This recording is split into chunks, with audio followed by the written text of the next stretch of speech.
Yeah, the difference that I've seen in the last week is when he's been playing Egerman, Danilo, Hadji and Czerny, there's been a lot of rotation. There's a lot of movement up top, where I thought before, if you watched Rangers, there wasn't that movement. And they've certainly made a difference, these players, and the more they're playing, you can see they're starting to get relationships on the pitch. Are they finished article? No, they're not. But listen, the last 4 games has shown that at least they've got a bit of character about them, and a bit of individual quality. And certainly Egerman's come in and he showed his worth. Still a young player, still raw, but I like what I see. Danilo now starting to get minutes under his belt. His movement, I've always mentioned about his movement, it's really key.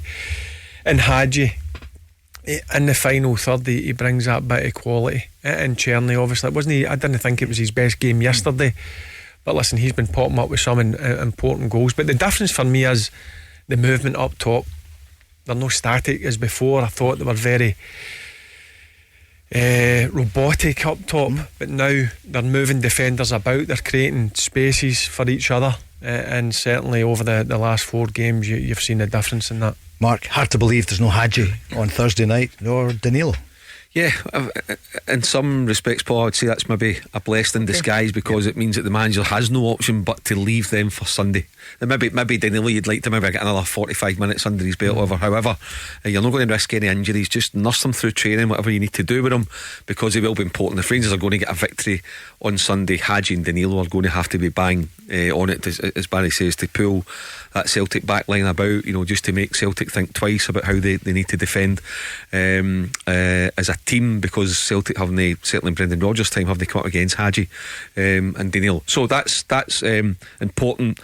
A good week for Rangers, Paul. 9 goals, two clean sheets, back to back, and they're looking better. I'd still probably get a concern about how they're going to cope defensively with the way Celtic go middle to front, but they can certainly, I think, regardless of what happens on Thursday night, I think Rangers can go into the final on Sunday thinking they might just be able to do something. A month ago, I think we'd all be saying, well, how many is it going to be for Celtic? Is it going to be 3, 4, 5? Now, I think that we've got a proper contest on the horizon on Sunday.